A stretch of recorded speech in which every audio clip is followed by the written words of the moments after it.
Welcome back, everyone, to the LCS Proving Ground Circuit qualifiers. That series number one, Dean, what an upset, but that's not the only upset here today, if you want to inform our audience. Oh my goodness. Winthrop takes an insane game 2, or game 3, my apologies, against Immortals AoE. We have now had 4 of our series against 4 of our top seeds go to 3 full games, and 2 of them were full upsets.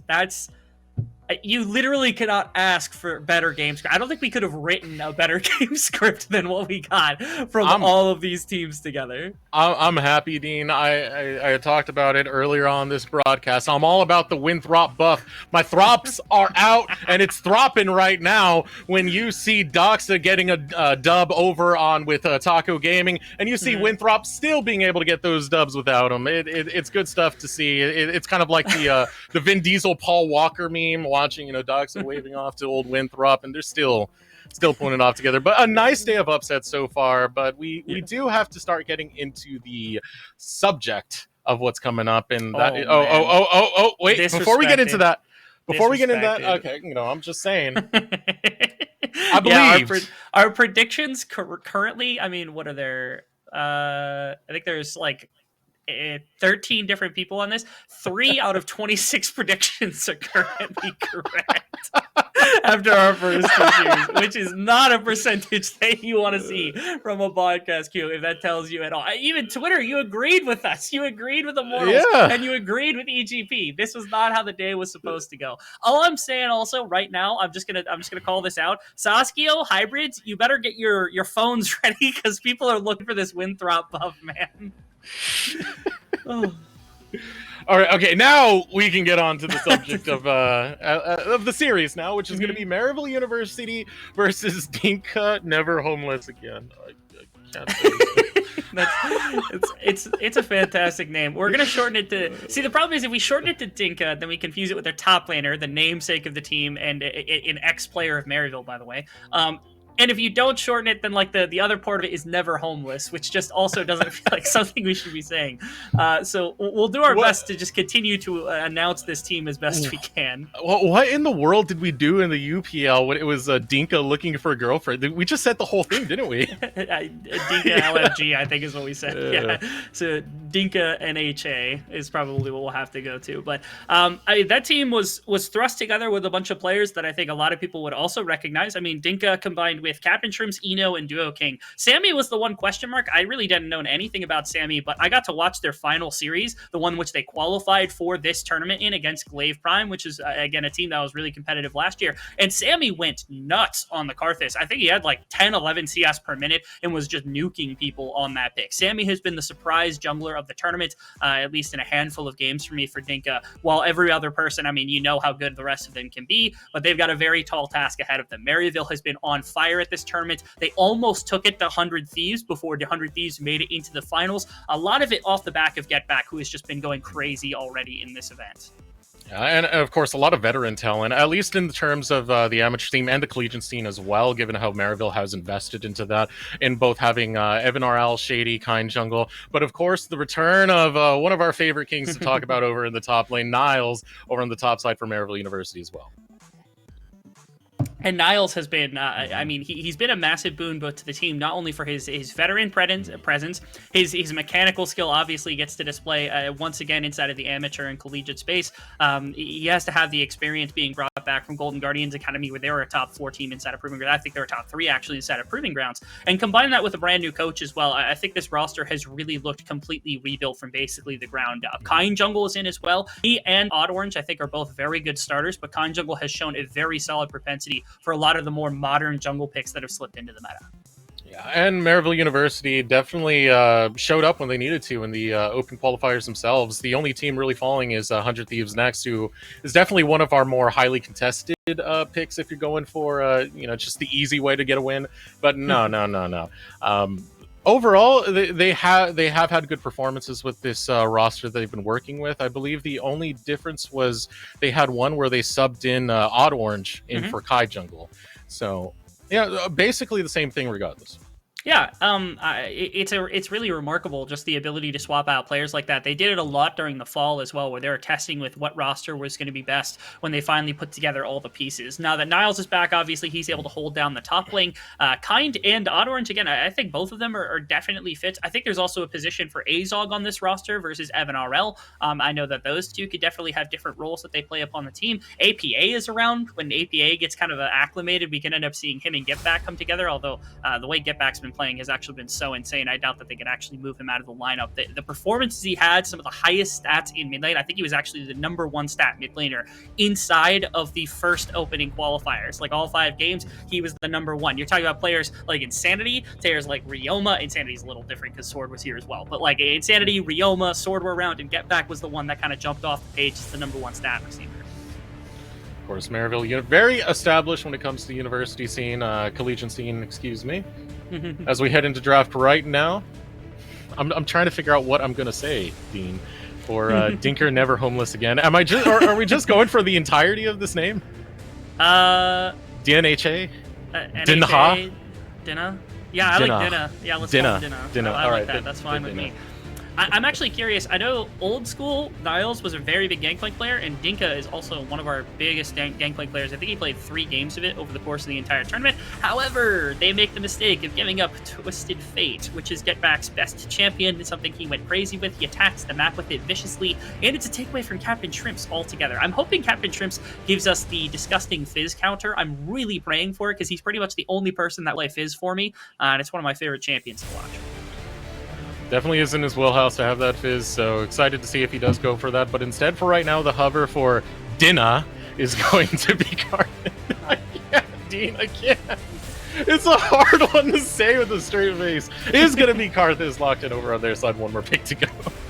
Yeah, it's Dinka is another way, I guess, of saying this roster, because Dinka was hovering that one. But yeah, Sammy, this was the pick that he went crazy on. It wasn't attacked super easily in the earlier stages of the game, which I think was the mistake last time that it had. So we'll see if Kind Jungle's got something. I know he's got the talent in the back foot to be able to attack with, so maybe that is the option. Interesting selection of the Lucian. I know Eno loves that pick and has played it a couple of times. I wonder if they go to the Lucian-Nami combination. That's something that was really powerful slightly before the preseason really had come through, and some of the power still bled over. We've seen it from time to time. It's a really oppressive bottom lane to play against. If they're anticipating this, you could go Aphelios in Lulu, neither one of which has been banned out. That was the response to the Worlds tournament. So not hovering for the Aphelios right now, hovering over for the Jinx. And that is going to be the lock-in, so you do have your carries locked in over TF in the mid lane. Over in the ADC role is going to be that Jinx. But pretty much going straight for the duo bot lane over on the side of Maryville University, as they are going to lock in the Thresh as well. Will provide a lot of pick and disengage and protection for this Jinx. Very powerful combination of champions that they've got there. We know the reason why it's very good. Repositioning for the Jinx. Some pick potential in the earlier stages with the trap line. We saw that even just earlier today on stream. And most importantly, I think that Shady getting his hands on Thresh is something that not a lot of teams actually want. Now that is a statement right there. They go away from the Lucian bottom lane. I was really convinced they were going to end up with like a Lucian Karma or a Lucian Nami, but here it is, the Jhin slotting into the ADC role, and that means Lucian is going to be going into one of the solo lanes. All right, so very aggressive, also very squishy coming out from Dinna. You can tell their condition is revolving around the early side of... I'm sorry, Dean! It's okay. You're going to break me once or twice. I'm sorry. But yeah, ADC heavy so far. Marksman heavy on the side of Dinna. And we head towards the second phase of the draft. Jay's taking off the map. I gotta break this before we get into game and one of us says Dinna is served, because like I can't let it slip through. If you hit me with that in the middle of a game, we're gonna laugh too hard, so I'm just gonna get it out now. I'm still gonna laugh when I hear it inevitably in the midst of the game, but that's now at least I've softened the blow a little bit. You notice MU, they're getting rid of the Leona. They're gonna get rid of as much as Duo King's pool as possible, just because the Jinx goes into the, or my apologies, the Jhin into the Jinx. This isn't a matchup I love. I see this get absolutely blown apart a lot, and so they have to have something really easily in mind for Duo King to try to help take over this lane, because I think if it's a Jhin and another standard marked or another standard support into the Thresh, you're not finding yourself in a winning bottom lane situation, especially because you've given away the Lucian pick this early. They could still get flex between top and mid lane, which I'm assuming is the reason they picked it this early and on in the draft for the side of Dinna, but I'm a little bit lost, just because, again, they really desperately are going to need to find a way to fit in something very powerful. Nautilus is about the best standard support you're going to get in this situation, but I don't think that's going to be enough to win out. So saving it for a counter pick for later. Overall, pretty squishy on the side of Dinna. Now looking on the side of Maryville University, as they do hover for the Volibear, so get some dive ability if they do go for this right here. And potential dive buddies having the TF with that. They do go for the lock-in instead. Gonna shy away for the Xin Zhao instead. You still have lots of dive potential. I think it's a little bit more of a flexible kit at the end of the day, and yeah, that does get locked in for Maryville University. I think they need to contemplate here another top lane matchup for just 1 second, because again, there's still the possibility that the Lucian gets flexed up the top lane and it's not going into the TF. If it is Lucian versus TF, Lucian has some ability to trade, but it's not so crazy that like the TF needs to get out of that laning phase. But if they flex it to top lane into the right matchup, then it's going to be a problem. But instead, Niles goes to like his trademark Ornn. Of all the picks that like Niles is known for, this is perhaps the closest thing to a tank that he plays. He doesn't play it like a tank, he plays it like a fighter, and he's incredible at it. It's one of his better champions. He's an amazing engage tank with it, does some crazy things. Even in the laning phase, he's very good. So my expectations are pretty high for for Niles here on this pick. It also helps him engage for his team. Also, the amount of teams like we've seen over the course of the tournament that have not been able to find an engagement, this is a champion that fixes that problem very quickly. Interesting. The Poppy getting locked in here for Dinna. Going over to Dinka, over into the top lane, it is going to be what's looking to contest Niles over there. So, interesting combinations that you can get from that. It can deny a lot of potential coming out from Maryville University's composition, both with the Audacious Charge that can come out of the Kind Jungle, as well as the big one, the Call of the Forge God, if you can get that in a timely manner. Yeah, bold of Dinka to pick a shield-throwing champion into NA's Captain America in the top lane. That's a little interesting to me. Also, for two members that are oftentimes outspoken, oftentimes bold, and even were trash-talking earlier this week on Twitter, we're getting Ornn Poppy, guys? Come on. Like, really? Yeah. Like, we're lacing up for a boxing match between two of the greatest of all time, and, like, they replaced your gloves with pillows or something. Like, come on. Like, we didn't come here for this.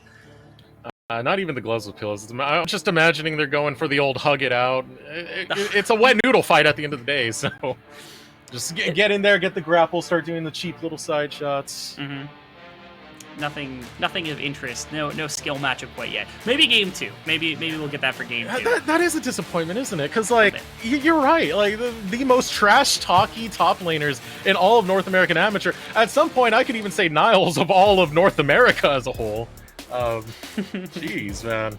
Give us some bloodshed. Give us some violence. Yeah. So, looking at both compositions as a whole now, there's quite a bit of damage on the side of Dinna. I really like what they've set up, because now, I mean, if Karthus gets to late game, you can go really crazy, especially because the only real target of affection for them is Jinx. In the later game, yes, Twisted Fate's going to have some damage. Yes, Xin Zhao's going to have some damage. You're going to have the Ornn upgrade, so it's going to be even more. But really, this is a one-dimensional composition built around Jinx to team fight with. And from there, it's about, Xin Zhao and Twisted Fate can attack early. You've got really amazing team fight setup, great protection for the Jinx. You have a really well-rounded composition around setting up a team fight ADC to go crazy. It's a lot in Evan RL's baskets. On the other side, though, again, you've got Lucian to be able to pressure to try to get lane control away from the Twisted Fate. You've got the Jhin in the bottom side that can help set up ganks for either Dinka or for Sammy in the jungle to help try to put some pressure onto the Jinx. And if you get into 3-4 item Karthus, that ultimate does so much damage that Evan RL can just get shoved out of a fight by pressing your ultimate key.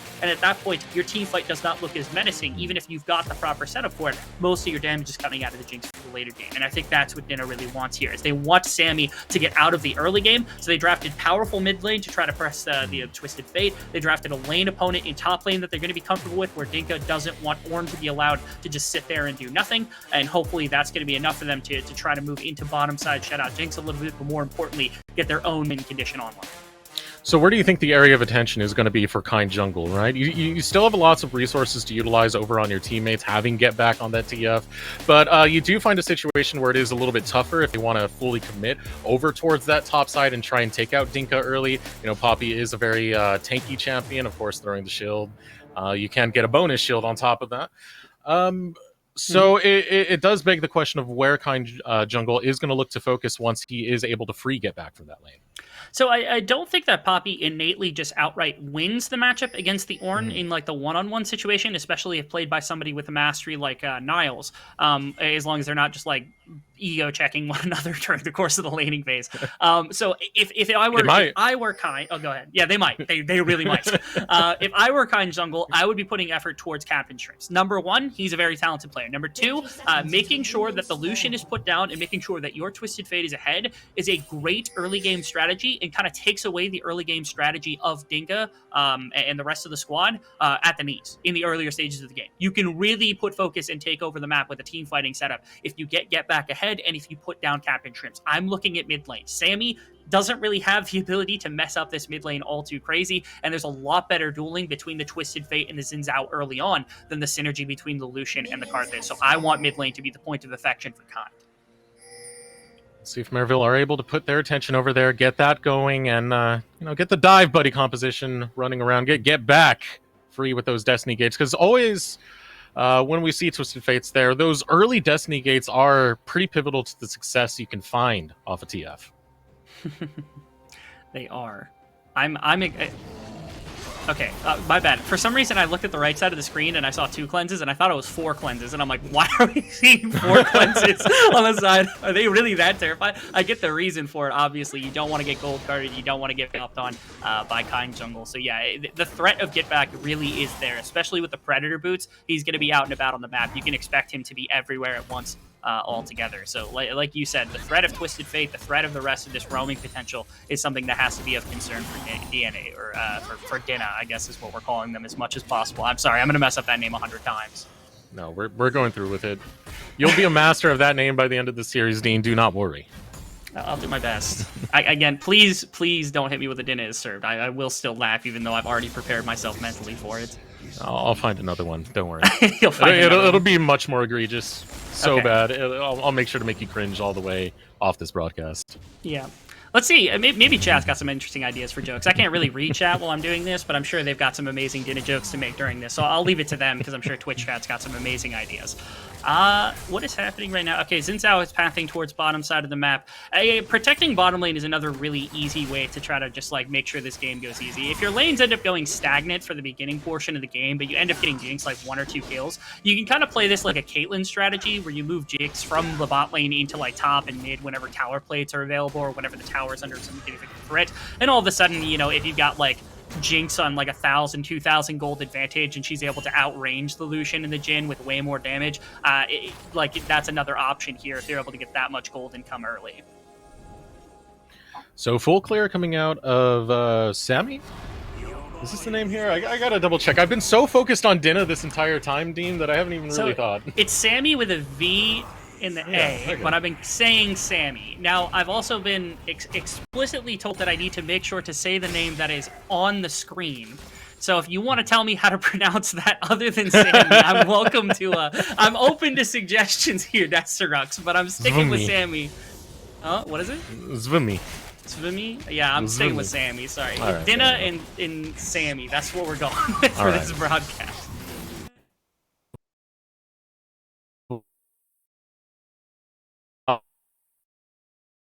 Unfortunately, having a bit of a feed freeze here. Coming back in as the fight does continue. Another going to be returned onto Evan RL, but feed not working out right now. Unfortunately, can't see what's happening.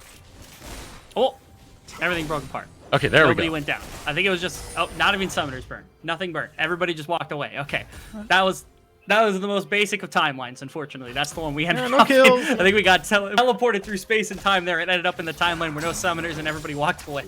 Yeah, ended up a little bit lucky right there. Not as lucky for Captain Shrimps. He gets hit by that gold card, but Kind jungle not able to follow up in time.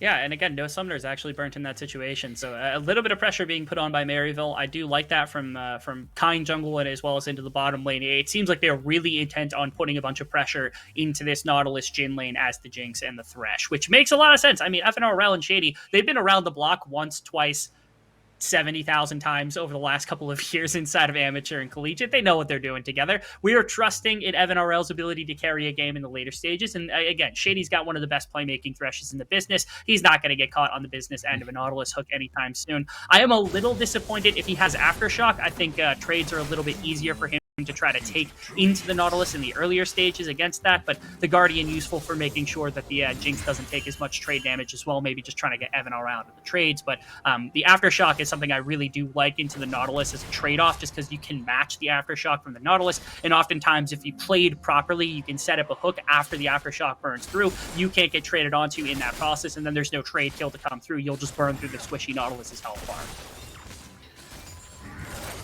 Having a little bit of technical difficulties, even difficulty saying that word. Bear with us as we do work through this for the time being, but broadcasting the action still going through as the attention put towards bot lane, shoving in that wave once again, going to be Evan RL and Shady. Going to take that back now.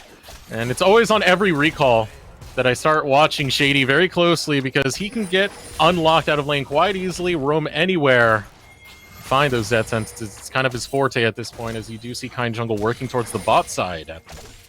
Yeah, can we talk about the quickest clear in the West right now? Sammy's on 45 CS in 5 minutes and 45 seconds. I think the only thing that's limiting him from 10 CS per minute is the fact that his jungle isn't spawning fast enough. Like, it's kind of insane, the amount that he's been able to clear. Kind Jungle is leveraging this. He knows he's not going to be able to match the Karthus like that, so instead, finding pressure as best as possible and getting the dragons in the earlier stages. This is comfortable for Maryville, because again, if they can set up their ability to kind of force around the dragons around 3rd, 4th rig for the soul and the contention like that, that's a really good decision for them, especially stacking 4 dragons really quickly, making sure that the Karthus isn't past like the 2 item mark at that point. That's going to be really, really pivotal. If they can force Sammy before 2 items or right about the 2 item mark to be inside of a fight, or to force himself into a fight before he's really truly online with like the 3rd, 4th item, that's the bread and butter for Maryville. That's where they're going to really take this game in stride. And already a good start for them being able to grab that Drake. Next Drake will be Infernal, so a contested one to be on the map soon enough, and a uncontestable situation for Dinna. They choose to go for it given at that time frame, but overall for the state of the game, taking a look at the top lane, you are getting some CS advantages coming out of Dinka, who's able to shove in Niles. Has bought a tier on top of that as well, now taking that recall, heading back to lane, going to get another purchase in. Nothing too crazy out of either of these teams so far. Yeah. A lot of respect being given back and forth between the two. I wonder if, again, if we're expecting that, like, Dinna really, really wants to play for the later game with the Karthus, and they're just trying to hyperscale it into the later game. The thought that comes to my mind is, if you remember the 2017 GEM, where they decided to get the level 6 for Levi as fast as humanly possible, and he just took over Fnatic. It's not exactly that, but it's reminiscent of that, where they're playing so heavily around their jungler and his ability to just scale up in this game. And it's a really interesting strategy. You don't see that often. I'm curious whether it works out for them. Maryville will have to make strikes relatively quickly, but so far, it's been nothing but farming. It's been nothing, Kind Jungle is perhaps the one member of both teams that can really kind of throw a wrench into everybody's game plan and make some early game happening. Nice gold card. Yeah, that though. Captain Shrimp's under the tower. No worries there. And it's kind of a stall game for Dinna. Yeah. They're just playing this very slowly, very carefully. They're not going to play into the traps that Maryville are trying to set. Not at all. Actually, get back. He dodged out most of that calling. He's already got like the plated steel caps too. There's so passive of play happening in this game right now. It's kind of incredible. Here's Kind Jungle up to the top side. W's already been burnt as well. Steadfast presence, but the ultimate coming out does not find its mark. Dinka forced to burn flash to be able to get away. Destiny Gate used by Get Back. It's going to be a flash for ultimate, and now putting their attention towards Captain Shrimps, who has to flash away as well. Death Sentence used, will be cleansed away. Unable to follow up will be Shady, but running away, full retreat. Dinka are able to stay alive. Dinna are able to stay alive. See, I did mess up the name. Yeah, happens every once in a while. Rift Herald is a possibility. Nice shift up from Shady to make sure that this play was going to come through. They try to make an aggressive play on the Dinka, but the biggest thing about this is that they actually do not burn any summoner spells in the process of doing so. Just Get Back's ultimate. And Captain Shrimps came up to support the potential play, got caught in the bits of everything, and so now, because Captain Shrimps burnt both summoners, had to get back to mid lane, because Dinka had already been pushed out, had no flash, it was kind of like a non-kill way of bullying Dinna out of topside river to make sure that they would get the Rift Herald, which is a very smart thing. The thing that they sacrificed, of course, though, is that Shady being on top side to make sure that this play was going to run smoothly and that they'd have that control, was 2 plates in the bottom side going over to the Jhin and the Nautilus. So hopefully they're able to return that favor by getting some gold into Jinx with this Rift Herald, maybe even pushing for the entire tower if they can find an aggressive play from Get Back in kind with Kind Jungle. All that being said, Evan RL still able to keep up quite well with CS. Was in no real threat over there. Shady does get unlocked. It's always what we're looking to see from him. Shady leaving that lane. A recall coming out of Get Back, looking for the purchases, just getting some amplifying tomes, unable to get the complete purchase just yet. And now, yeah, still in that stagnant stage where we're just looking for all these small increments of gain. Overall, Dinna has been just playing it to the lanes, playing it to the power farming, while Maryville going for the neutrals, slowly being able to acquire those. I wonder if it's possible for production to actually track us down what was the latest first blood in the tournament so far, because this might be a game where we end up waiting 15-20 minutes for first blood. So I mean, it's just going to be a battle of wits up until that point. Things we're paying attention to, first off, Maryville's ability to take dragons. That's something, again, if they stack 3 dragons by 15-20 minutes into the game, I think Dinna's going to be a lot more uncomfortable than you normally would want to be in that situation, just because you're pressured into deciding whether that soul point is worth fighting for, or whether you just want to continue to scale and hope that you're going to be able to play through that. Back into mid lane. Oh, flash forward coming out of Get Back. Here comes the tower dive onto the mid lane. Captain Shrimps is going to go down. Flashes away. Kind Jungle will fall. Requiem used. Not going to be able to acquire anything off of that. Kind Jungle and falling to the tower before that Requiem could go off. Ooh, Evan RL under some threat. No! Oh, the depth charge, but a nice flash coming out, but still doesn't matter. Able to flash forward is going to be Eno and finish off that kill. See, I was going to give this silver linings for Maryville because they go in and they get the first blood against Captain Shrimps, which is nice, and I'm pretty sure it goes on to Kind Jungle, who can actually use this pretty effectively to attempt to take this gold lead and spread it in other places. And the biggest thing is the Karthus ultimate dropped on that doesn't get the kill, which means that Sammy gets nothing. But then this play on the bottom side happens, where, of course, again, Shady having to move and then getting, the response movement from Duo King, he wasn't that far up the river, ends up getting into the bottom side, forces both summoners out of an RL, and it does not matter, because Eno's still able to show up. It required all the summoners coming out from the bottom lane here from Dinna, but they still end up with a 2-kill lead, and that's enough to grab them a dragon. They slow down the stacking from Maryville to get this Karthus into later game. Just stalling out this game is working out for Dinna so far. And now here comes the response out of Maryville. Get Back, able to use the Destiny Gate, and they pick up Captain Shrimps quite easily in the mid lane. And even out the kill. Still 1k lead going over to Dinna, but good amount of map control going over to Maryville now. Biggest thing is 2 of these kills going into the pockets of Kind Jungle. Hopefully this Xin Zhao can start to ramp up into first item territory, second item territory, first item in boots, and that's really where the bread and butter is going to be, where you can start hitting the Jhin on the bottom side, hopefully getting gold back in the pockets of the Jinx, and things of that sort. Rift Herald dropped on bottom side in an attempt to get some of this gold into Evan RL's pockets. I love the shift also from Get Back. It pushes back Eno and Duo King. I don't think it full caps the tower necessarily. We'll see if that's actually the option. They've got enough members here to really push it off, but Evan RL being gifted the tower plates and maybe the entire first tower of the game. Really, really close. Yeah, Eno and Duo King step back up. They didn't know whether anyone was around at the time, and it was just the protection of the Lantern coming in from Shady to cover for Evan RL. So not quite the whole first tower, but they get a lot of gold back into the pockets of their Jinx after that bot side dive. Well needed right now, having that Gale Force completed already. Still unable to get that first item is Evan. But working on it nonetheless, still farming all right. Just had that struggle from that death earlier as Evan tries to defend the lane as best as he can. Shady still roaming out, now headed back towards that bot side.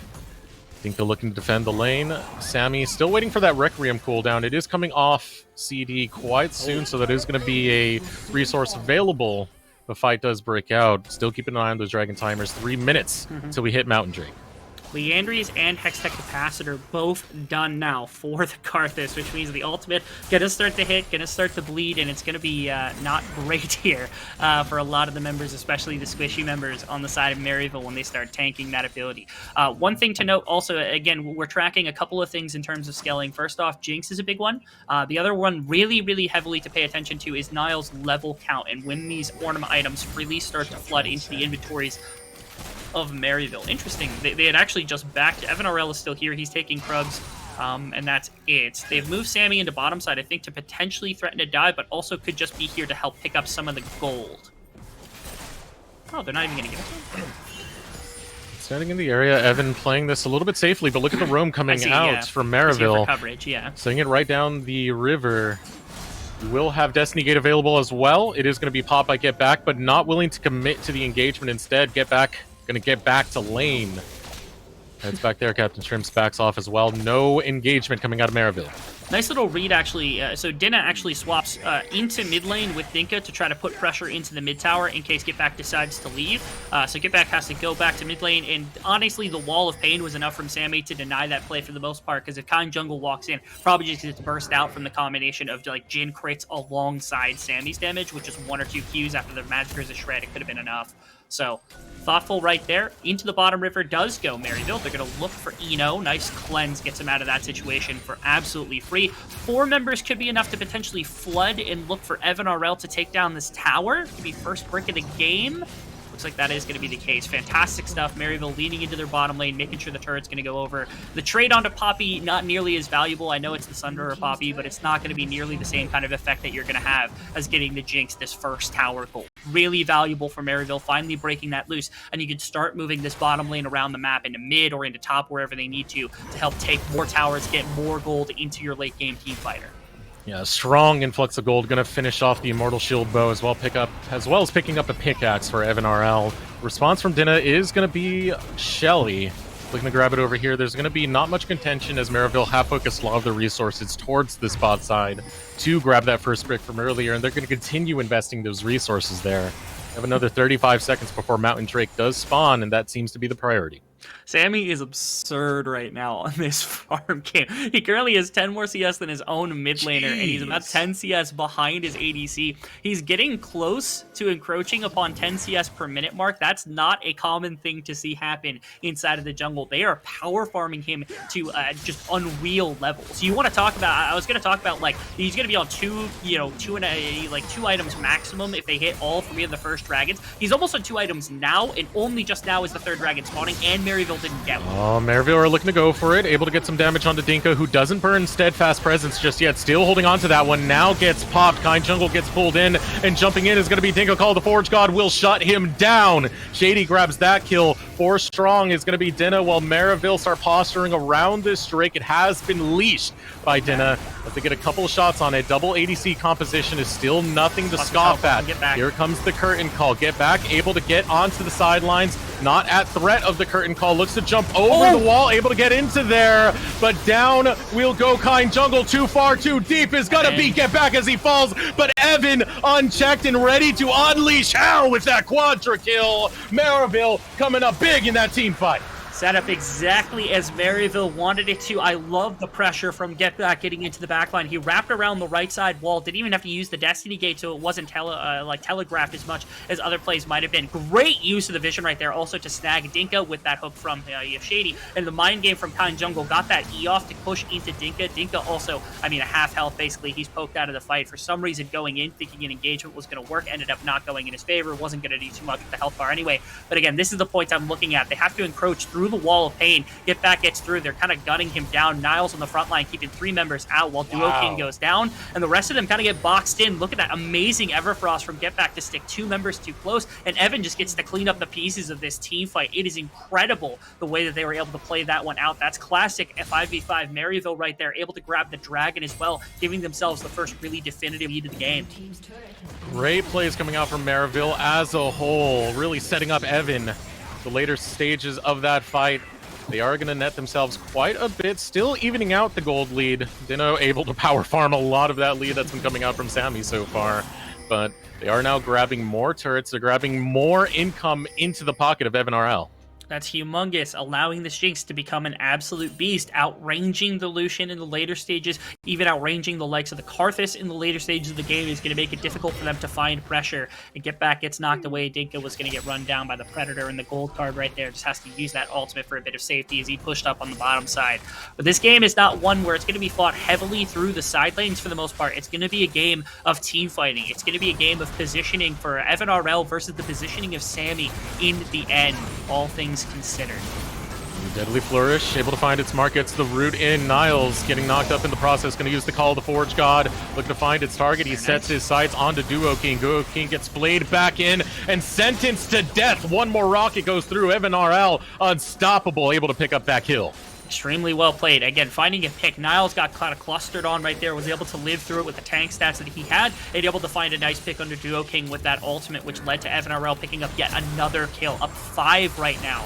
Not to mention his support has been doing a great job. These death sentences have been electrifying to help set up the plays in the game. This bot lane for Maryville stepping up just as much as everybody else on this team. Firing on all cylinders right now seems to be Maryville. Great start for Maryville in this series thus far. Having a 2K lead. Still looking to hit the map quite soon is going to be Baron. 2 minutes, 20 seconds until we have another Mountain Drake. Maryville able to hold majority control of those Drakes 2-1 thus far against Dinna. A Shelly used in the mid lane just to make sure that timer doesn't run thin as the rest of them go to take resets. Yeah, nothing too crazy right here. And now the mid lane for Maryville is going to be populated by Evan RL, so it's really difficult because if you step too far away, you end up losing your mid tower, and if you continue to throw resources, they get to control the tempo of how this game plays out. They get to continue to push for this 5-on-5 situation. You get to see Evan RL right now jamming out to some Ariana Grande as he is just slamming his way through this game. Gotta love to see it. And, hey, you've earned it with the positions you're able to get yourself in this game thus far. Having that strong lead, the team fight looking to break out. Deadly Flourish going to go wide. Depth Charge looking to dissuade Maryville. Going any more into the jungle of Dinna. Still unable to get themselves too much, though. Dinna just so far behind, given the tempo of this game.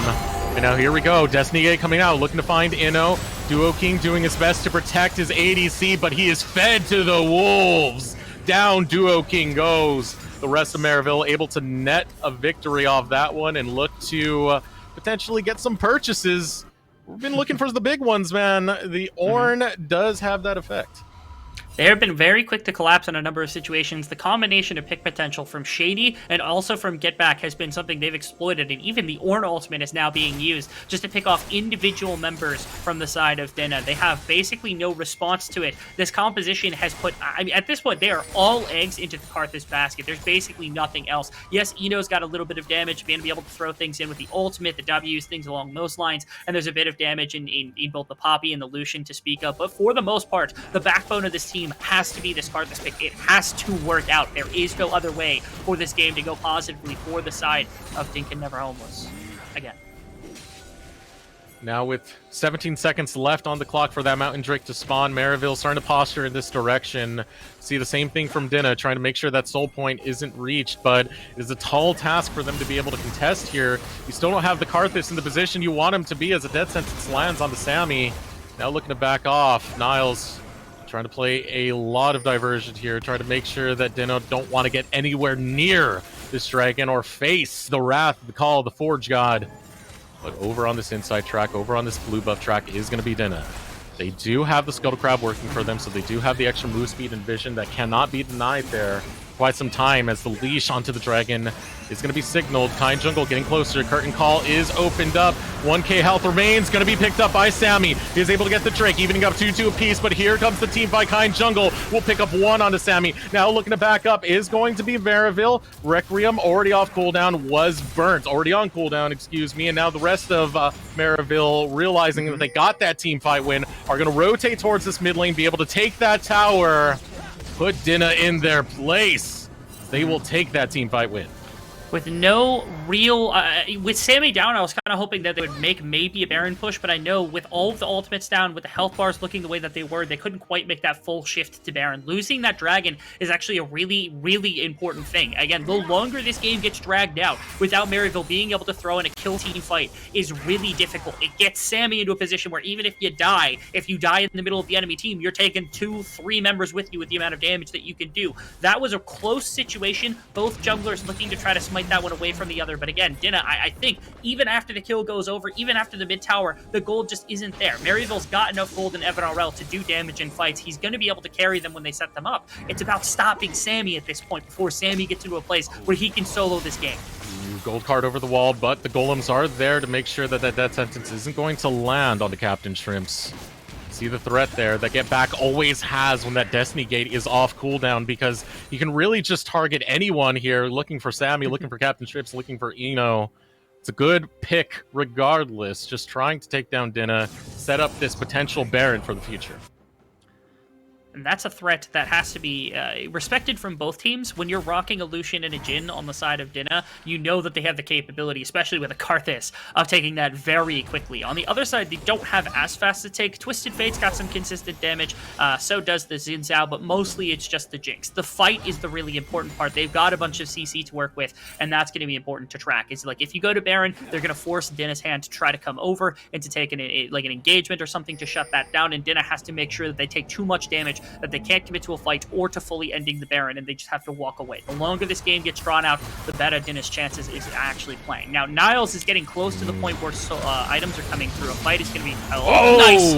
Nice death sentence, and the cleanse is not going to be enough. Eno goes down, and his lane partner is going to fall as well. This leaves Baron on the table for Maryville University. What can Dinah do to even try to contest this? I mean, right now, they've got Sammy. Sammy could try to flash into the pit. That's about all they've got. With 5 members in Maryville, though, there's no way they're able to actually get into this. In fact, if they try, they could be in some dire straits. Dinka throwing himself in. He's not going to take too much damage on the way out, but there's almost no way. Sammy is on the other side of the pit. He could try to steal this. That would be a great way to just really stall this game. Maryville, again, has to be careful here. LCS is able to throw in damage as much as possible. They're going to stall at about 2,500. They don't want Sammy to steal. Yes, Flash. He's over the wall. He's Flash. He's going for it. He's trying to get the steal. Oh, no! He gets it! Sammy able to steal away the Baron, but will it amount to something tangible for Dinah? Their members are falling quickly. Dinka and Sammy to the floor, but Sammy, he went for the mission impossible. He succeeded. Get another look at that Baron steal. It starts with such an incredible engagement in the mid lane. They're so decisive with the use of these teleports and these cross-map plays to be able to find the Twisted Fate into 2 members. They don't have Eno, they don't have Nautilus. They've lost so much teamfight potential. The only way this goes wrong for Maryville is a Baron steal. And so they have to take this very slow, they have to taste this methodically, and they have to make sure they control the entire pit. But they aren't paying attention to the Pride Rush. So here, Dinka and Captain Shrimps, they're just playing with their food a little bit, forcing multiple members down, making sure everyone's out of the way. And somebody is calling, you can tell, because they're moving backwards. But Sammy goes over the pit with only 3,000 health, and this is where things got so tense, because they stall the Baron at about 2,500 health. Sammy goes over the back and just has to finish it. Get Back finally saw him, so he flashed before the actual thing. The ultimate also from Dinka. Amazing to knock the Xin Zhao out, and it allowed for the steal. Sammy ends up not getting much on the backside. It's a 1 fight for Maryville, but it does not matter. It is more time that Dinah has stalled out this game that this Karthus gets to continue to scale. Sammy's smites have been on point. All that being said, during this replay, there was a death going on. Duo King did get caught out. A little bit of engage coming out of Get Back into the mid lane. So still picking up kills is going to be Maryville, but what a breath of air for Dinah. That might be cut short just now as Shady looks in the wings to try and find that death sentence. Attention set towards Sammy, who eats a zap on the back end of that, but is able to find the retreat. This leaves open season for the Mountain Drake spawning in 10. That it does. This team is not quite strong enough, and there's a lot of control that Maryville has in the bottom side river. If I were Dinah, I would maybe consider just giving this up. Unless you have a perfect avenue to get in on top of this dragon, you do not want to give over the risk of potentially losing a 5-on-5 and just losing the game altogether, but that's exactly what they're going to do. Here we go, Dinah going straight forward, going straight in, looking to find more, but Dinka's getting too low. He's able to survive for now. Call the Forge God goes off, able to hit onto the back line as the dragon will be secured onto the side of Maryville. Now Kind Jungle looks for Duo King. The rockets raining through Evan RL, who's able to get excited, gets the kill onto Sammy, so we'll get the follow-up for the double. Eno, Captain Shrimps on the run, headed towards the Baron side area, but the rest of Maryville, they don't care about that. They want to start taking down structures. And this is what I'm talking about, right? Like, this is a situation in which Dinah forced themselves into a bad situation they didn't need to be in because they felt the need to contest the dragon, which is necessary at some point. But if you're walking into a death trap because they've got complete control of the river and they've got the superior 5-on-5 and you're walking directly into an Ornn through a tight passage, you're never winning that situation if you're Dinah. You have to give that one and wait for the next one. You bought yourself so much time. You don't want to give all of it up at the last possible second because you're throwing before the soul point is absolutely necessary. Dinah, they're so close to getting into this game, so close to being capable of carrying past a lot of the members on Maryville. Niles is now starting to break into the soul or into the high enough levels where he's going to be able to give out ornaments, which is going to make this even harder. Dinah they're I can't even describe to you how close this has been for Dinah to be able to break into the right situation. They're down only 3,000 gold. If they can stop the next dragon, this game gets so unreal tense around that dragon soul. Oh man, you can feel Kind Jungle kind of faltering right now. Those smites not finding their mark. Sammy getting the better 2 times out of these last exchanges. Now looking to find more. The pressure will be there in 3 minutes and 30 seconds as that Mountain Soul will potentially spawn for Maryville University. But here comes the reaction now to Maryville. They are using the Destiny Gate, just scoping out the area for the time being, and finally setting up the dive onto Captain Shrimps. Tries to back off Super Mega Death Rocket, not going to land onto Captain Shrimps, but it is going to be enough to get Dinna away from that tower. There's going to be a final outer tower going down. There's still one more in the mid lane before you get towards all the inhibitor towers, but over the wall, there is the gold card. There is the pick. Kind Jungle able to hop over. Going to try and use the Crescent Guard to buy time. Going to use the going golden to try and buy time on top of that, but will fall in the grand scheme of things now. Niles absorbing that damage, being that damage sponge that his team needs. Curtain Call opened up, stepping behind his squad now to try and stay alive as Dinka is able to knock back 2, keeping his life. What an intense exchange there. So close to closing out is Maryville University. Can't quite get it. Jungler's going to be traded. Rabadon's is on the brink of being completed for Sammy, and at that point, this Karthus just gets absurdly mean. Pretty much the only person in this game right now that is capable of soaking more than just a couple of shots is Niles. You saw the pick onto Sammy, crucial from Shady, able to find a hook over the wall. They're able to get it, but again, they're pressed up against this tower from Dinna, and it prevents them from going underneath. It prevents them from going for full dive because of everything that's still held. The rest of the members of Dinna aren't just completely helpless at this point in the game either, and that means that Evan RL can't really infringe upon the fight the way he wants to and can't crack that tower fast enough. Eno also relatively powerful. The last Whisper, now the rapid fire cannon done. It means that if you're not respecting his positioning inside of a fight, then you're going to have problems as well. So Dinna, they've got a couple of things going for themselves. They are not allowing Maryville to just roll them over and do anything. They're giving up one kill onto Sammy, but they're getting something back. They're stalling out the pushes, everything that is necessary for them to actually try here. Really incredible resilience from Dinka and the rest of his squad that's been shown off in this game. But Maryville quick to hit the ground running after any of the slip-ups that they have. You can see right now establishing vision so they can rotate back and forth between this top area and this mid lane area, bot lane area, as now Dead Sense is coming through, looking to find it onto Duo King. Knocks down to sub half health, pulling him away, but that is a final outer turret gone. Only inhibitor towers remain. They've got exactly 1 minute left until the next dragon, and this is where Dinna really has to start pushing out. They've got to take their final backs, and they've got to find a way to get this wave past their own jungle. You can see the vision control that's currently held by Maryville. Dinka also getting caught, doesn't have enough damage for over the wall to really bring him down. They might just give the Soul. The Mountain Soul would be tough to play into, but it's not impossible given the scaling that the Karthus is going to bring and given the penetration that you've gone for on like Captain Shrimps and enough with like the last Whisper, the Door Dominix, my apologies, on Eno. Maybe they think they can get through it, which is a possibility, because at this point, I think trying to bully your way into the river again is just not the move. Ooh, here's the play right now. Out comes Call the Forge Squad. Get back, looking to come in with the Destiny Gate, but the attention's going to put onto Duo King.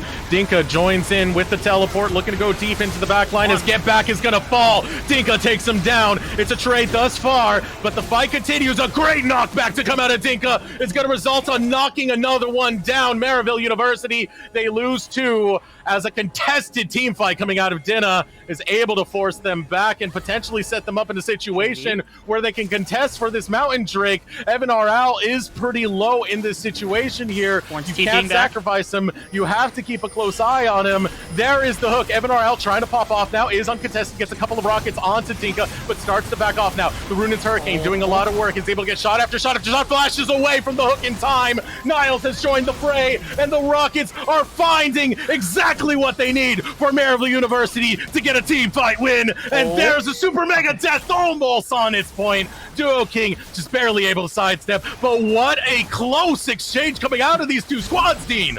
Not gonna matter in the slightest. Mountain Soul is taken. I think Dinner's okay with that. The engagement from Maryville was super out of place. I was like, okay, what, you're attacking up the lane, you don't nail the initial engagement. The threat was severely there. If Evan RL had taken even a handful of steps forward into Sammy, 1 Q could have made the difference between Evan RL dying in that fight and that going over to Dinner and them coming back inside of this game. The Mountain Soul makes it so much harder to just outright burst them to death, and it means that probably 5-6 item territory is now the mark for this team. If they can stall out the Baron, steal another one, they could get to that point. But outside of that, I mean, the rest of this team's coming. They've got their tools back up for a 5-on-5. Contesting this is going to be really hard for Dinka. Goodness gracious, the clock is slowly ticking. They have to be able to make something break here, because the way the game has been going so far, Maryville has just kind of controlled everything. If you let them continue to win the way that they have in most of these situations, it's just going to have no stand on it. Oh, the Baron's going to get taken and secured on the side of Maryville University. They're going to focus on to Duo King. Evan RL still on that backline, still not contested. A whiff of the ultimate coming out of Dinka is going to send no one back home. The only players going home now are going to be Dinka as they drop one by one. Only Dinka remains as Shady gets closer, looking to go ahead and change that fact. Dinka just going to try and hobble away, but Get Back is in the right spot to get Dinka down. Doesn't really matter here. Zap lands on the backside. Kind Jungle gonna hop in, and there is the ace. Maryville University, they've been struggling. Actually, no ace gonna go through. Dinka just will not die, but it doesn't matter. Your base still exposed here as Maryville University gonna go on deconstruction duty. Took 35 minutes. Still the full going. engagements were there. They are still going. The question is, are the timers there? I don't think so. Dinka eventually is not going to come back. Duo King's the only one remaining. They've got the Baron buff. They've got a Jinx. On the other side of the map, that's Dinka who won the one-on-one. Oh, our producer showing us a little bit of a flex from Dinka at the last possible second, but it doesn't matter. Dinka stalled for so much time trying to get Sammy into a position where he could solo carry the game and just could not make it happen. Maryville clutch up in clutch time. That was a wild game, D. It's insane. I'm trying to piece together what just went through, because it was a game where Maryville was always in the lead, always in the driver's seat, but it really didn't feel like it at some points of it. Dinka always had these moments where there was glimmers of hope, where it looked like they're about to come back. They're getting the right things. They're getting the power farming going, but just short every single time, team. Every single time. So close, but so far. It's really lovely, actually, because Maryville, they held a lead, but they never did anything so ridiculously out of place that they would put themselves in an awkward position, right? They always were super decreed on what move they were going to make, whether it was 2-3 people jumping into mid lane with ultimates at the exact same time. Their decisiveness was there. That was the important bit. This is a game that, other teams or teams that were less decisive, they would have been jumping in on wrong players, have been trying to dive really hard into a Karthus and end up losing their lives. But it was the cohesiveness of Maryville that made this really just a rock-solid performance. And Evan RL specifically, the 11-kill performance on the Jinx went nuts inside of team fights, absolutely put the team on his back and did what he needed to do. Everybody else amazing on the supporting cast, and Maryville made it look easy. That was a good game of League of Legends, Dean. That's all I can say right there. It was a wild game, to say the least, and we're not even done. That's the first game of the series, and if the rest of the tournament is an indicator of what we have in store, I wouldn't be surprised if we end up on a Game 3 once again. Oh, yeah. But fun games, and the series definitely not done. Dinka versus Maryville will continue. We're going to throw it over to short break. When we return, we'll get more on with the LCS Proving Ground Circuit qualifiers.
Welcome back to the LCS Proving Ground Circuit qualifiers, and the matchup we have at hand, Dinka versus Maryville University in game number 1, going over to MU, which a lot would see as being the anticipated result, but not the way it played out, D.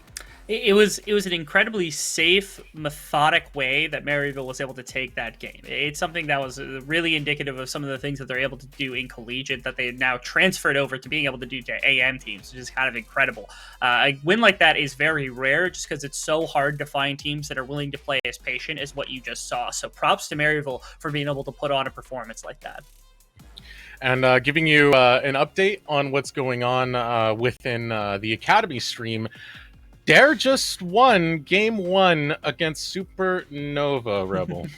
Off the back of some pretty impressive team fighting also, because at one point they were down a couple thousand gold, I think 5,000 gold at one point, but BMFX is just an absolute monster, so what are you going to do about it? Yeah, so upsets going off all over the place right now. 20th seed, by the way, according to Hyper. Just got to throw that one out there for the shade and the truth. A good start for Dare, but also a good start for Maryville University, who are the subjects here of this series on this stream. And getting back into that topic right now, that was, as you said, a slow, methodical game. They played it very well. They didn't overreach, is one of the big things that, as you were talking about before the break, a lot of these amateur teams tend to do who don't have as much depth of structure. Yeah, Dinka is they're a team filled with players that probably they might have played together in solo queue, might have had a couple of stints together, but they aren't a big cohesive team. They don't have an org backing them. They don't have a coach. This is just 5 players playing together, and for that, I mean, given the fact that they had a game like that where they had such a it was both a unique and also a very complex to execute style of gameplay where it was required to play super slow, make sure not to give up a bunch of plays, make sure to bend, don't break style of gameplay is the best way to say it. And they did it actually a remarkably good job of not throwing themselves into terrible situations. I still have my one regret around that third dragon or the third dragon for Maryville. That fight felt unnecessary to me. But outside of that, I really actually remarkably good shot calling. I know Dinka's got to be a part of that. Captain Shrimp's probably taking up some of that mantle as well. The whole team probably just good enough to be able to make the calls themselves. I'm looking forward to game number 2, especially because Maryville's actually got 2 substitutes. Kind Jungle's coming out for Oddorn, so we're getting Nate for Nate action going on, and Azog stepping into the bottom lane for Evan RL, even after just such an amazing performance, just to get some additional reps and maybe a slightly different drafting strategy now for Maryville on blue side. It will be interesting to see how they do shape that up. Not leaving that game a little bit too quickly, because I did want to focus. Dinka had a lot of things that they did really, really well. Oh, yeah. Dinka, I think he had some pretty pristine ultimates that enabled Sammy to have these amazing moments where he was able to get that Baron still, Dragon still before that. There was such good things about Dinka in that composition for them to be so late in the game and still be down about 2k, about 4k in the grand scheme of things. Yeah, it was remarkable in that way. Also, for a team of 5 like this, without a coach, without necessarily the most experience with one another, their communication has to be extremely lauded for what it was. Because again, it takes a lot to be able to communicate, hey, I'm going to hit Xin Zhao with this ultimate. Get over the pit. We're taking this Baron. There's no threat of anyone else getting it. Communications of like, okay, we're getting jumped on. You got to stall here. Things like that. And being able to just be able to connect your champions in much more intricate ways that even some communicative teams actually do, or teams that have been put together for a lot longer are able to do, is pretty remarkable in its own right. It actually speaks, I think, to the volumes of the players that are currently on this roster to be able to do that. So first bans coming out so far, Maryville University going to take away Rumble, Corky over on Dinner's side, Caitlyn, Rakan, and Ziggs. As well as Senna on Maryville University. It's going to leave that first pick up once again. Twisted Fate getting locked in by MU. Nothing too crazy about that. Again, giving that to Get Back. He was good on it in the previous game. I don't think it got quite as much value in the very early stages, but the fact that they didn't really have to break it out and it still was finding fantastic effects in the mid game specifically. A lot of the generated plays for Maryville were around forcing plays that were teleports and moves from both Get Back and Shady, and the combination of those two led to a number of situations where they found themselves in an advantageous number. So really good champion for Get Back. The Predator Twisted Fate was disgusting, and it's going to go out and attack as much as possible. I think this is a nod to Kind Jungle, who just stepped out. This is, of course, the the namesake of himself. So he's just going to grab for that one. Is the Orianna potentially with the Zinzao that's being taken. Captain Shrimp's not flexing the thickness of the champion pool. You know he's got more than enough champions. Man played Singed mid for me one time. You're telling me they're bringing out the Orianna? Like, I forgot about that. Yeah.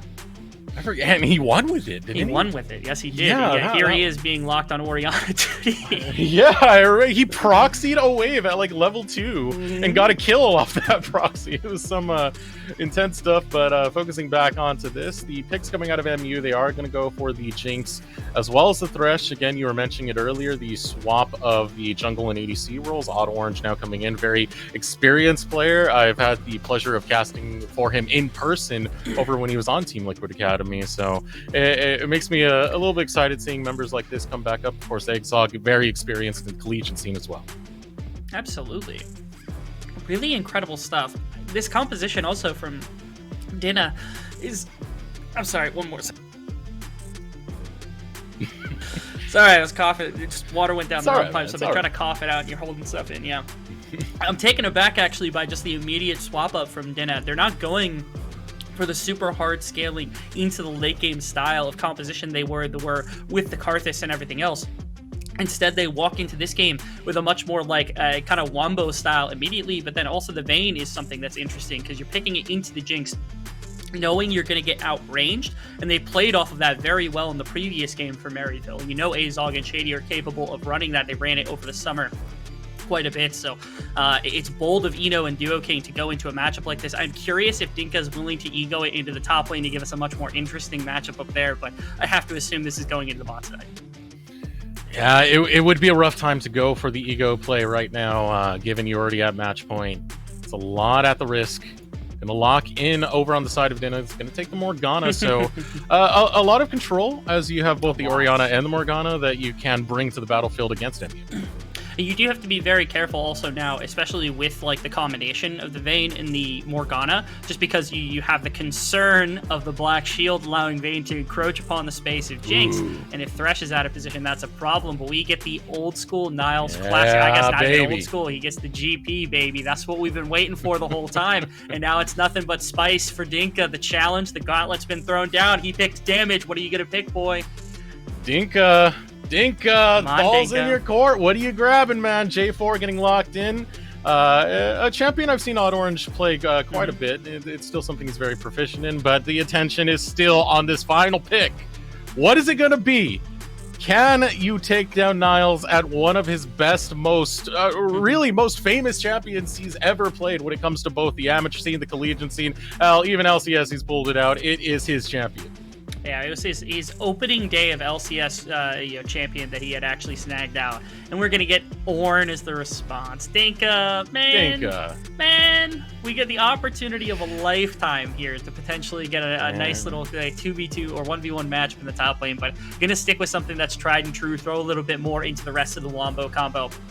A lot being put into actually Eno's basket here. Yes, Captain Shrimps has some good damage when it comes to like the shockwave and everything else from the Orianna. But when it comes to bringing down individual targets in these fights, Eno is going to have to be the member that does that. It's going to all start first off with Auto Orange because he's going to be the one jumping in, and then it's about making sure you don't get brought down by a gold card. And that's where Duo King actually is going to have a lot of value in this one. That Black Shield is going to be of immense value when you talk about laning phase versus the Thresh, allowing the Vayne to play a lot more aggressively on the front foot.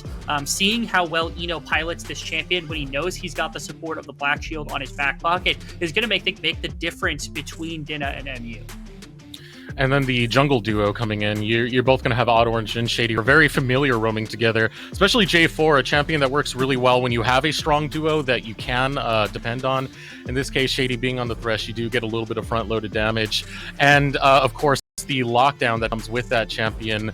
It should be quite a lot of movements on the map coming from Maryville University. You know, if that wasn't present already with just having the Cannon Barrage and the Destiny Gate, you should see them active on the Rift.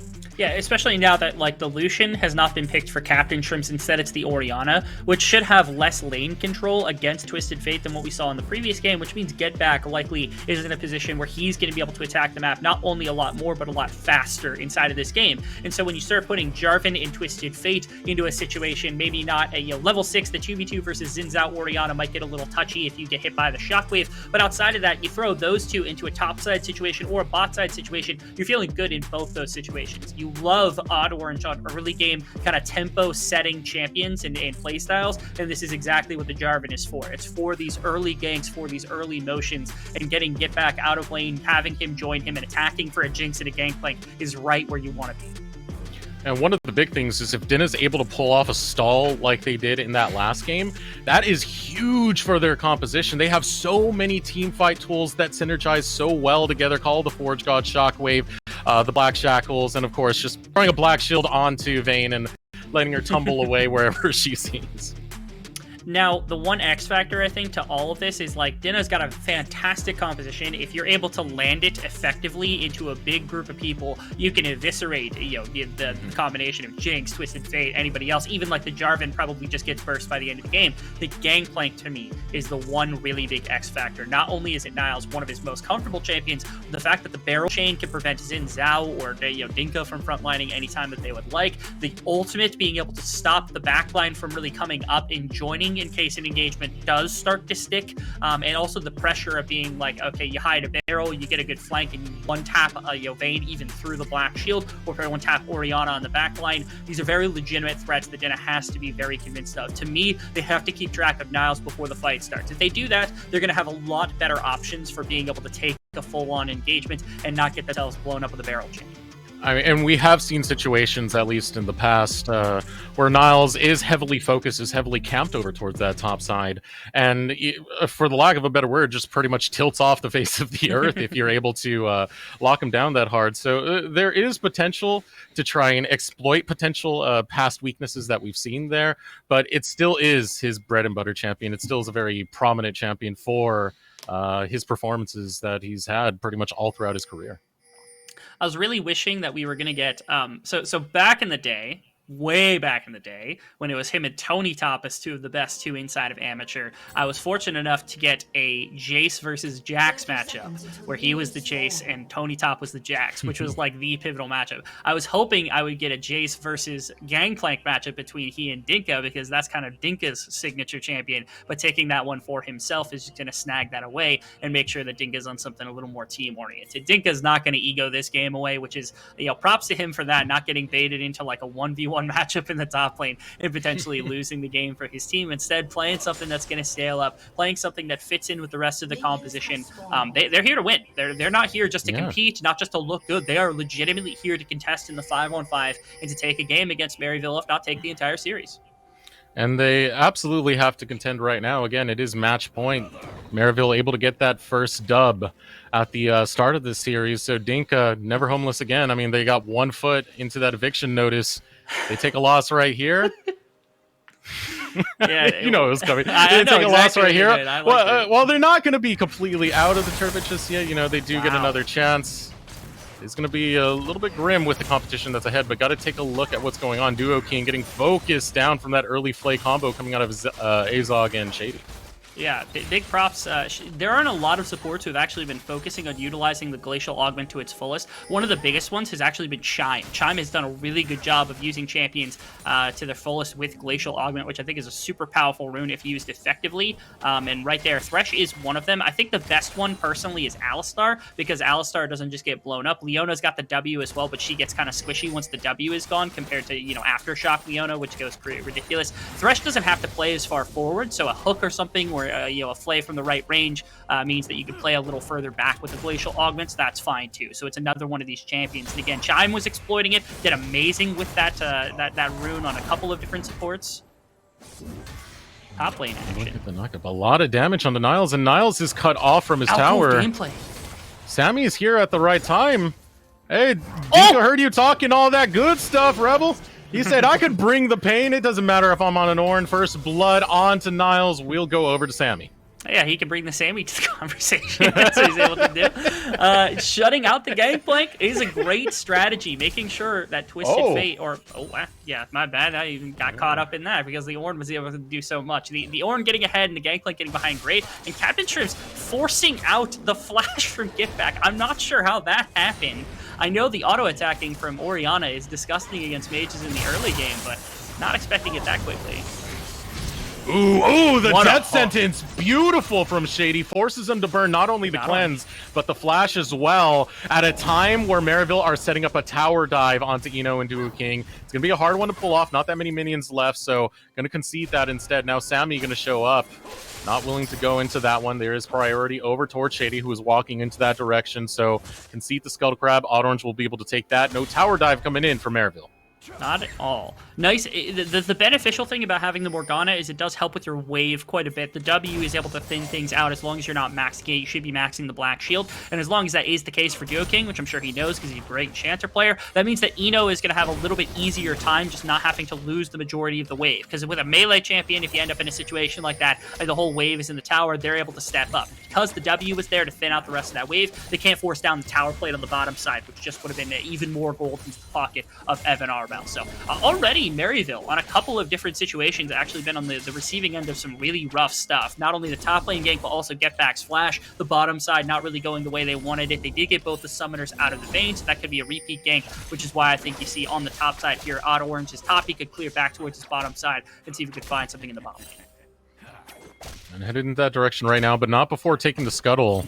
He's going to be able to grab a double Scuttle start, denying that out of Sammy. Looking to roam out is going to be Shady. Tries to get the death sentence in to get the Flay to pull Captain Shrimps closer. Not going to get the right angle to really pull that one off. While focusing over in the top lane, still seeing that skirmish go on between Dinka and Niles. I wish we could have a comm of just them together. Yeah, like a pro view of Dinka versus Niles for this entire series. Yeah, part of me really wants a game 3 just so that we could try to get one of these really aggressive 1v1 matchups in the top lane. And then if that's the case, hopefully we can get that camera going because we probably sell out on the pay-per-view on that thing. Dinka versus Niles cam. Would be good. They got to be in the same Discord as well, because the trash talk is the big thing we got to hear. Great. Yeah, that'd be wonderful. Or even just like live comms from the two of them in their own private Discord, so we get their unfiltered thoughts. That'd probably not go over well. Not going over well for Niles right now. Flash away from Sammy. He's going to be able to stay alive and probably take a recall right in that bush right there. But more camping onto Niles. We said it's a strategy that has kind of thwarted him, kind of tilted him off the face of the earth before in previous games. It seems like Dinka has done their homework at least. It's all about shutting down Niles. And because of this, Sammy is actually pretty far behind in terms of his own clearing against Odd Orange. It's going to open up Odd Orange to get a bit of experience and a bit of golden advantage over top of the Sitsao. Despite the kill going over, it's still a good position for him to be in. Not to mention the bottom side is the place of control. This means that you can continue to exploit your range advantage on Jinx. You can grab these dragons as freely as you want with the team setup. Odd Orange should be free enough to grab this one away without anybody really contesting him, able to take it on his lonesome. And even better, I mean, if they really wanted to, they could try to set up a play where, like, okay, first off, invade onto the blue side, but even more importantly, the Rift Herald's going to be spawning in about a minute and a half, and they should have the pressure to potentially move everybody up for that as well. Now comes the binding.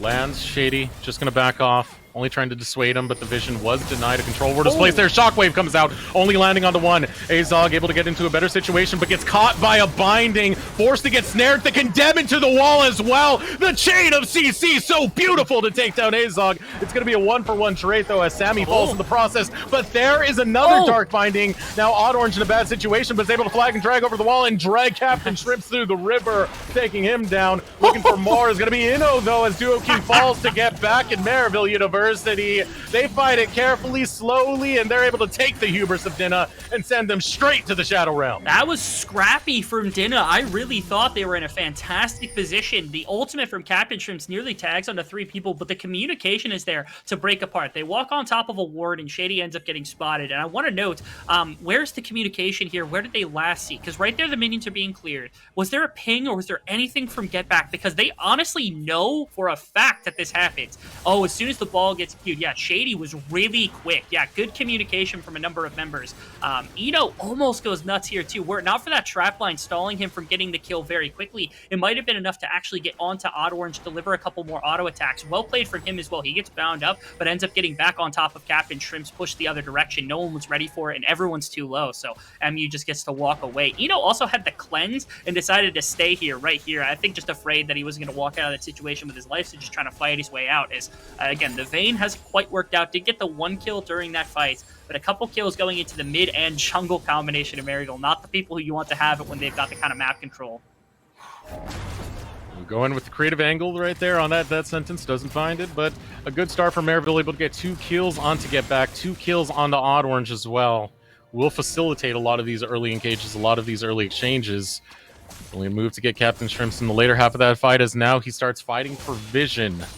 Dragon side area, you can see that priority really amounting to control for Maryville University. So they're going to deny a lot of that vision and make sure that Get Back has a very safe lane to just chill around with and potentially set up ganks in the future. Here comes one right now as he goes right after Captain Shrimps. Can't get close enough to put down the gold card. Doesn't matter. He gets it as the last hit, and down will go Captain Shrimps. That was funny because he just got autoed to death. Like, Auto Orange burnt everything to get on top of Captain Shrimps, and Captain Shrimps is so busy trying to make sure he doesn't get gold carded. He's not realizing, I guess, that Auto Orange is just auto-attacking him until he dies. So nice setup there between the two. Again, the important bit of information is this is a lot of the map control that is contained by Maryville is within this jungle mid, and them having this much gold is a very positive thing.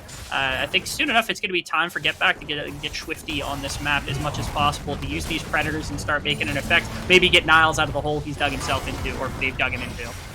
Niles trying to get out of the situation here, and engage that he chose. Still waiting for backup to get closer, but Niles, it's what's for dinner. Here comes Dinka now, trying to survive this last little exchange. Gold card comes out, and yeah, there's not much places to run. There's not much mobility really left in this kid here. A couple more autos to go through. It's very slow. Damage was almost a little bit scary there on the return, but it will be a trade. Niles falling for the 3rd time. Dinka once again getting the better of Niles, this time without a gank, instead of just waiting out in the one-on-one situation. Niles thinking that the ultimate was going to have enough damage, but into the bottom side, a nice collapse. Shady at the edge of that E, able to prevent Captain Shrimps from walking in. Didn't have the ultimate either, so it didn't matter all that much. Now they got reinforcements, they want to fight. This is complete disaster right here. Black Shield does go onto Captain Shrimps. You're going to be watching very closely where he puts that ball for the Shockwave. Flashing over. Actually, Shockwave is still on cooldown, so Captain Shrimps can't even contest a team fight here. Get a good glimpse of that rocket headed right out of this rift. Very, very impressive stuff. Maryville's bot lane not falling victim to any aggression on the opposite side of the map, and then they get the reinforcements in. Now they could actually look to themselves find some aggression into the bottom lane. They've got the Rift Herald. They could get their Jinx into another positive situation the way they had in the last game with Evan RL. You see Auto Orange is hanging out there. He's got the flag to be able to increase the attack speed alongside himself and the Jinx. They should have the damage to bring that in that tower, and especially with the plate still up. That is absolutely the strategy. They break out the bottom lane, Shady especially, now going to be able to have a lot easier time getting out and about and making sure to have an effect across the map. Azog gets a bit of gold in the back pocket, and MU are the first ones to strike on the structures. And taking a look at that gold right now, so much top-sided for Maryville. Get Back, Odd Orange, Azog, all's rolling in dough right now. Dinka, you know, that's kind of the sad part right there. You don't want to see your tank having the most gold on your side of the team. You really need it on those carries, but they're just not able to show up in these conditions. No, they are not. Captain Shrimps especially is in a really deep hole right now. He's at about even farm, actually about 8 farm ahead of Get Back, but again, the bonus gold you get from Twisted Fate's passive is going to make up for that at minimum, if not just the 4 kills and the assists that he's got is more than enough to be able to do the exact same thing. So difficult for Captain Shrimps to climb back into this one. That's a big part of it. And then of course Eno hasn't really had a lot of gold. They found ways to shut out the Vayne from really having too big of an impact inside of this one. Haven't been able to use him to his fullest quite yet, and that means it's going to be a struggle bus inside of team fights and such, where Eno's going to be looking to bring down individual targets, whoever kind of scampers towards the front of the fight, but without a bunch of damage behind it, or without a bunch of items behind it, Vayne's not going to have an easy time doing so. A bunch of members of MU behind Dinka. Dinka not realizing that, looking to feast on him right now, gets knocked up by the flag and Treg. Out comes the gold card, gets stunned up and slain. Niles able to grab that kill, and it's pretty surgical right there. Pretty simple. Just get the roam, go up, take down Dinka, grab another tower. Maryville are playing this textbook. Yeah, nice rotation actually from all of Maryville. They control that entire topside jungle. Actually, Shady's about to walk into a bunch of members. He probably dies here. He's got reinforcements above him, though, if they're able to get there fast enough. The good miracle attempt to go after the red. Yeah. Yeah. You can appreciate it, just as an attempted escape. Right there, like, they probably knew that most of the members were around mid lane and that they had stepped out of vision. So Shady taking just a bit of a greedy pathing right there, you know, moving from topside into mid lane in an attempt to help out Azog a little bit more, reconnect with his bot laner. During the course of this process also, of course, waves were crashed, but Azog was able to catch them in mid lane. Bottom wave, 2 plates did go into the vein. So they let Niles leave. They put all that gold into Azog to make sure that the Jinx was on par as well, getting another tower gold. So it's Maryville who played around these Jinx pick really heavily now on 2 different players, but the strategy is effectively the same. Let's team fight, let's get the Jinx super far ahead, and that's going to be an easy enough fight win. So game state right now, we're only 13 minutes into this, but it's been a strong start coming out of Maryville as they stand about 4K in the lead. A lot of that, we talked about it, funneled on to get back with the 402 KDA. He's been sitting pretty, he's been doing well. The Destiny Gates have been pivotal, and so have the Death Sentences. Shady has been having a huge impact with a lot of the roaming he's been doing. Dinna just trying to find their way back into this, but it's been a tough one. They found a bit of success onto Niles over on that top side. They're trying to find more onto Shady. Not able to get him with the Dark Binding, and now the retort is here. Here comes Get Back, and use that Destiny Gate, waiting for the Black Shield to expire. Out comes the Shockwave, though, is able to punish both Shady and Get Back as they're going to back off and making this a 1-for-1 exchange. What should have been a 1-for-0 in favor of Maryville, thanks to Captain Shrimps. Yeah, really good play from Captain Shrimps right there to be able to at least turn a little bit. It is jungler for support. That's the second time. Shady almost got caught out going for another ward as well, and that actually turned into it. The communication there from everybody making sure that they knew what was going to happen. It's still, 4,500 gold lead. They're perfectly comfortable with that situation. Hopefully just not giving a bunch of gold back. Azog going to try to get hunted down now. No ult from Captain Shrimps. Nice flash. And the Dark Binding would have been death right there. Able to flash in time. Azog stays alive. Has his Immortal Shield Bow completed. Looking at the opposite side of the rift, also able to complete that item. So staying relatively even with his lane opponent. Ooh. Dinka's going to get found out here. Probably going to go down. Yeah, Cataclysm's going to force him to use Flash, but he doesn't have it, so he will just die to the combination of this mid-jungle duo. Thud. Pop. Boop. Take him down once again. Third death coming in for Dinka 15 minutes into this one. He's been able to catch up with Niles. They're competitive in one way, more than just one way. They've fled a lot more kills in this game. I'm pretty sure at this point last game we only had like a couple of kills maximum. They're at 15, they're at 1 kill per minute, which is much better than what we had in the previous game, which was, again, at this point we had only a few. I think we were encroaching close to the 12-minute mark before our first kill actually went through on the game.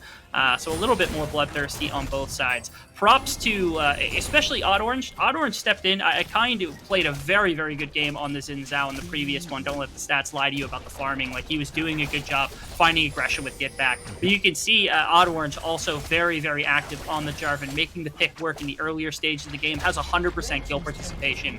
He and Get Back just kind of helping take over the map, trying to get gold into their ADC as fast as possible. They commanded the second Rift Herald of the game now, hoping they can use that to maybe break down a tower. More importantly, I think set up for the dragon so they can start that stacking mechanism and start looking to force around that the bottom side dragon pit.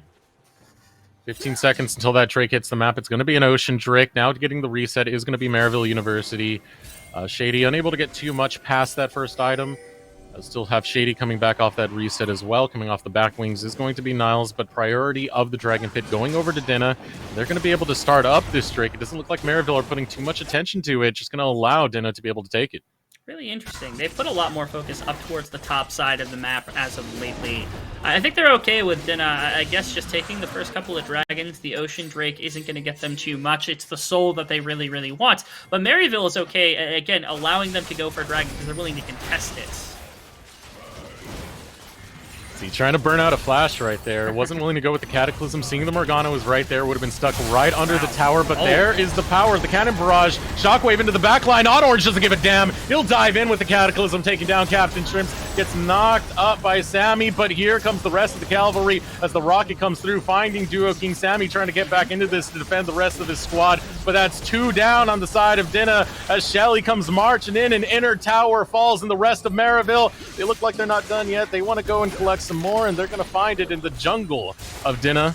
So we're going to take a look at what just happened with that fight. The dancing on edges, I love this. The black shield goes on to Captain Shrimps to protect him from the initial engage, but it doesn't matter. They've got 4 members here, but Vayne is on the bottom side, so they don't have one of their main damage dealers. It's a great hook onto Captain Shrimps, even into the ultimate that comes out from Niles, and then the immediate engage to find the execution means no Orianna. Shockwave had already been burnt, so basically was useless at that point anyway. And then you could see the Jinx rocket alongside Get Back going into the backline, enough to make quite a bit of an impact. They also burned the flash of Sammy off the back of a Thresh hook. It's them again enforcing their will. Very crisp, clean calls coming out from Maryville. They're always on the exact same page. They make the dive happen. They know there's no response from Vayne, and they get to push down 2 mid lane towers, continuing their dominance over top of the map. It's been electrifying to see them with all the capabilities that they've been able to bring out. This is a very different Maryville from what we saw throughout most of the fall when they were experimenting with both of their rosters. They had their confusions. They had a lot of different identities. This is a very, very well-refined version of what that team was. See right here, Maryville setting up in the bot lane inner. We'll be able to take that down as the rest of Dinna start focusing onto the mid lane outer. Having 4 members strong right there, they need to grab it and get on out, but the recalls are coming out of Maryville. Just willing to take the reset for the time being, conceding that tower. It's not the biggest thing to give up given the game state right now. It's just about 7k separating both of these squads. Yeah, Dinna does have the advantage of dragons, but again, if they start going for a dragon stacking like win condition, they start boxing themselves into a situation where Maryville's going to contest them in a 5-on-5, and that's kind of Maryville's game, right? Like you throw an ultimate from the Gangplank on top of the team, you throw an Ornal, you throw a Gangplank ultimate on top of the team, you throw a Cataclysm on top of the team, and all of a sudden everybody's melting and you can't really explain why.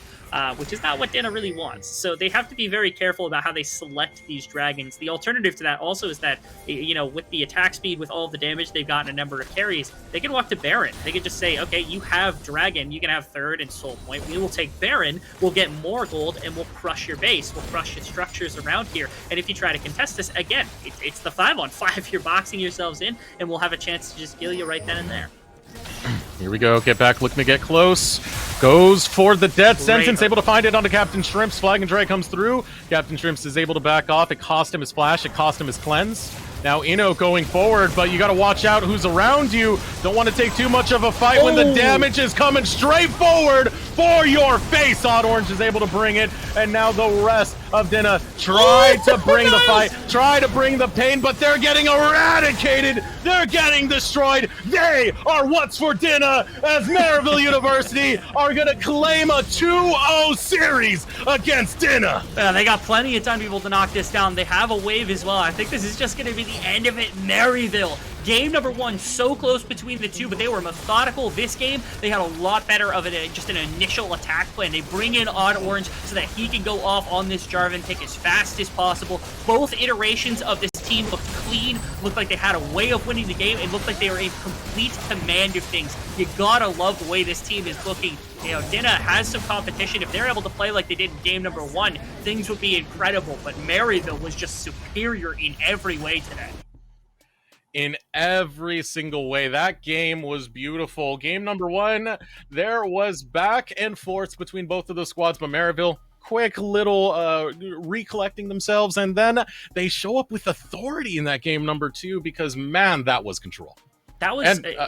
fastest game from what I'm hearing from Hyper as well. Fastest game of the split. Really, really incredible stuff coming out of this Maryville team. It's a dichotomy as well, because the last one was super slow, super methodical. It was all about playing for very minute pushes. And this game was one significant kill shot, and they delivered it with execution that's really difficult to match. And it was a combination effort from a number of different members. I don't think you could point to anyone over the course of the series and say they had a weak performance on Maryville. Every player was electrifying in their own way, and they were all important to everything. Even in the first game, when the game went 40 minutes, nobody had a bad game. It just went 40 minutes, and they were able to make very clean-cut calls. This is Maryville that I like. You can get excited about. It's been about 2 years since they were top 3 in amateur, but they're looking the part once again.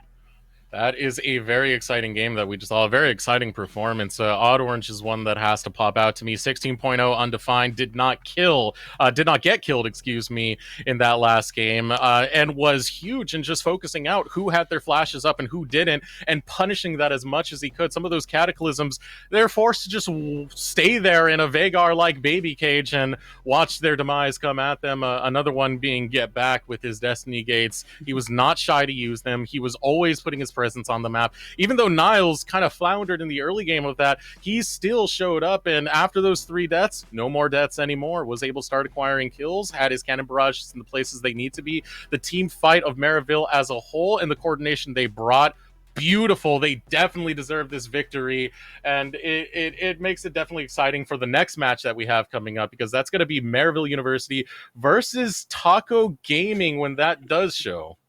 Yeah, a couple of members on both, SLU and also some of the other collegiate members means that we have a really nice matchup between two teams that have a lot of players that have played against each other for a pretty long time. So there's a lot of beef between those two teams. Our bottom side is even loaded. The way that the other two teams played today was actually rather immaculate. The fact that Dinka NeverHomelessAgain is played as well as they did today, alongside Evil Genius's Prodigies, who is the other team that dropped.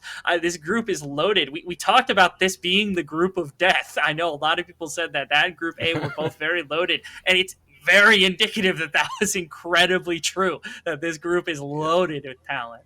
Yeah, you're definitely not going to want to miss anything that comes up afterwards, because you just said it, right? We have the Maryville University versus Taco Gaming, and then Dinna versus EGP. Like, what more could you really ask for? It's going to be destruction. It's going to be chaos. This is going to be a good group, and this is going to be a good tournament team. This is just one group of it too. We had so many other groups. I wonder how Academy is going right now. I'd check it right now if I had the opportunity.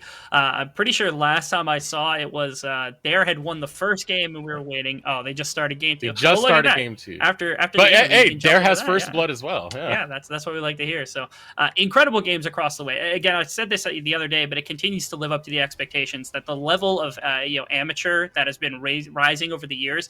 The difference between like our first and our 16th team has definitely closed to some extent. Every team is capable of beating just about every other team, and that's the kind of level of competition you want, because it makes everybody better week to week. It forces you to play your best. And you love to see it, considering the the initial founding of Proving Grounds back last year in January, and how far it's come, and how it just keeps putting out content, keeps putting out these competitive matches. I remember we were at the end of the first Proving Grounds, and it was like, it's never going to be that competitive again. It's never going to be that hot again, because all those players are going to get snatched up. No, North America does have talent, and it's looking to be developed here in places like the LCS Proving Grounds. It's really cool, and you see so many players not only like you see them rise through the ranks. You get players from like EG Academy, you get players from like Maryville, you get players from all different walks of some of these teams that are getting looks to go onto Academy teams, onto LCS affiliated organizations, and Amateur Academy itself. They get to step into LCS in some situations. I mean, this is the kind of a talent that you get to see here. It's the budding individual talent that gets to be developed further and further as we go on. I'm really happy with not only the games today, but all the games we've seen through the entire first round. Just the one series remaining over on Academy, but I'm sure the end of the first week is definitely paid off for a lot of people. I'm happy to hear that you're happy about that, but I want to hear from someone else how they're feeling about that series. We're going to throw it over to short break. When we return, we'll have Shady here for the interview to talk more about Maryville University's win.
Welcome back, ladies and gentlemen. I'm here with the support of our recently champion in the first round, Maryville University, Shady. Shady, first question I have for you guys, because I think it's really important. I've been around, you've been around. What was the team feeling like knowing that they were going to be playing against the top laner who is there against Dinka? Any kind of emotions that you guys had walking into the series? I mean, we had a few jokes here and there leading up to it. We all have a good relationship with Dinka, so it was fun to play against him, and we were kind of chatting in the game as well. But yeah.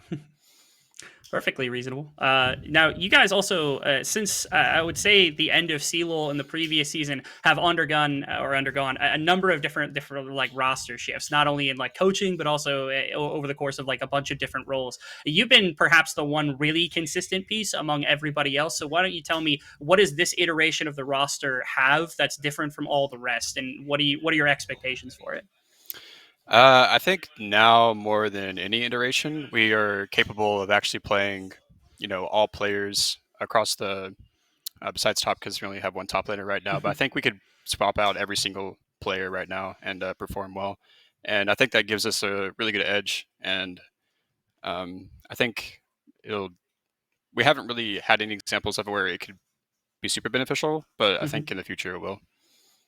I'm glad to hear that. What do you see as being, I guess, your role then for the remainder of the team? I know you're extremely experienced, but what kind of things are you bringing to some of the newer players on the roster? Well, I have a lot of experience, so that helps, and I think I don't know. I'm pretty consistent, so that's something that helps the team. Where there's not like a lot of randomness that comes from my role, I would say. So I guess being maybe the rock for the team would be something that I fill the role as. So, yeah. Gotcha. And obviously, like the re-addition of Niles has to help out with quite a bit of that. In terms of like Nate versus Nate, do you land somewhere on like what the difference is between those two? Because we've seen both of them all throughout the fall. So what is the primary difference between having one in versus the other? I mean, while I'm playing, I don't really feel that there's that much of a difference. They definitely have different personalities, but I think they both feed off of each other really well, and I think they're both very competitive, and they both want the spot to play over the others. So I think with them competing against each other, it creates a stronger player for both of them. I think they're both stronger players for it. Gotcha. I'm glad to hear competition's helping out quite a bit there at Maryville. So one other thing, you guys have played already one of the top seeded teams of the tournament, the one who took the number one seed in 100 Thieves. Let's say that that's a given. Are there any other teams that your eyes are on inside of this tournament specifically to get, you're just like antsy to get a chance at? No, I really don't care about who we play. I think we just are just trying to figure out how we can be better. We just started scrimming recently, so we're just trying to get better every day. I can't imagine what a Maryville would look like when you guys improve. So I'm sure not a lot of other rosters would want to see that either. Congrats to you guys. You guys had an amazing win tonight, two fantastic dubs, and you get to come back next week and take it to Taco Gaming as well. So I know you guys are going to continue to make Maryville proud. Congrats to you. Congrats to the rest of the team on the night. Thank you. Absolutely. And with that, I think we're wrapping up the broadcast here for the rest of the evening. We've been through Group B, Group D for everything. So thank you all for showing up. Next week, we're going to have the second rounds and some of the elimination matches for this group circuit in the first open qualifier. Thank you so much, ladies and gentlemen. We'll see you again next time.